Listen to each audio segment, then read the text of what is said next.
جی کچھ لوگ جو ہیں وہ اتحیات بیٹھتے ہیں، اس کے بعد پھر تیسری رکعت میں جو ہے وہ دعائے قنوت پڑھتے ہیں.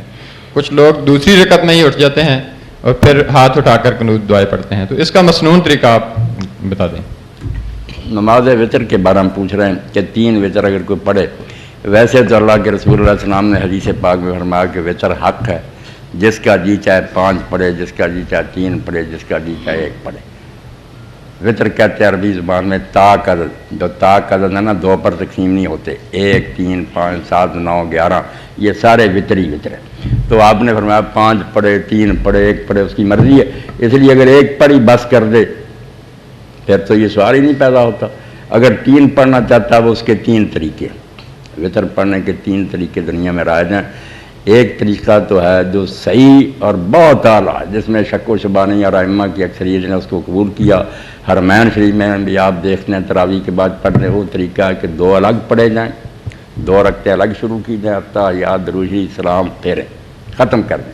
1 رکعت پھر اٹھ کر اکیلی پڑھیں، وہ نئی شروع کریں، اس میں پھر ثنا پڑھیں، فاتحہ سورت پڑھیں، قنوت پڑھیں، اس کو الگ پڑھیں. یہ شفع جو ہے نا، شفع کہتے ہیں جوڑا 1 وطر تک، ان کو الگ کر کے پڑھا جائے دونوں کو. اصلی طریقہ تو یہ پکا جس میں شک شبہ نہیں.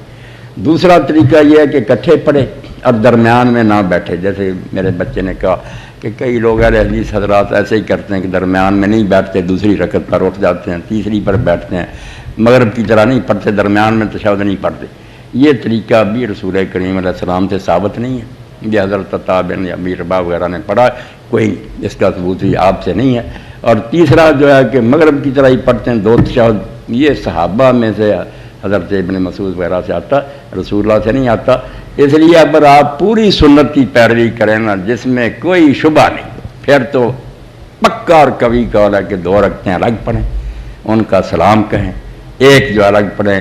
شفع اور فصل میں فرق کریں. حضور یہ کر کے درمیان میں باتیں کر لیتے تھے، ابن عمر کر لیتے تھے. 1 الگ پڑھی جائے، 2 الگ. سب سے قوی تو یہ ہے. باقی دوسرے طریقے میں ان کو ہم یہ تو نہیں کہہ سکتے کہ اس سے نماز نہیں ہوتی. آخر بڑے بڑے نیک لوگوں نے پڑھی ہے. جی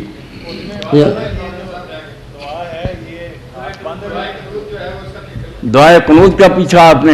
دعائے قنوت کے بارے میں یہ بھی ہے کہ لوگ رکوع کے بعد بھی پڑھتے ہیں، کہ رکوع کرنے کے بعد کھڑے ہوتے ہیں پھر پڑھتے ہیں، مگر یہ بھی سنت سے ثابت نہیں ہے. جو وطر میں قنوت ہے نا وہ صحیح سنت جو ہے اللہ کے رسول کی، کانا یقنط فی الوتر قبل رکوع.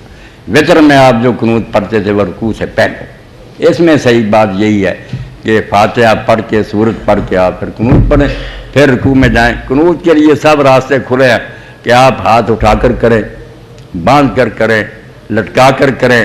یہ تینوں طریقے سرف سے آئے.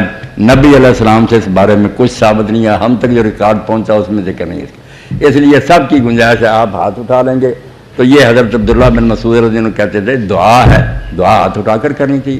اور امام جو ہے نا ابو یوسف رحمۃ اللہ علیہ، ابو حنیفہ رحمۃ اللہ بڑے شاگرد تھے، وہ کہتے ہیں ہم کوفہ والوں نے قنوت تو وطر کی سیکھی ابن مسعود سے، اور طریقہ امام صاحب اپنا ہی آپ نے بنایا، وہ باندھ کر ابن مسعود سینہ کے برابر اٹھاتے تھے.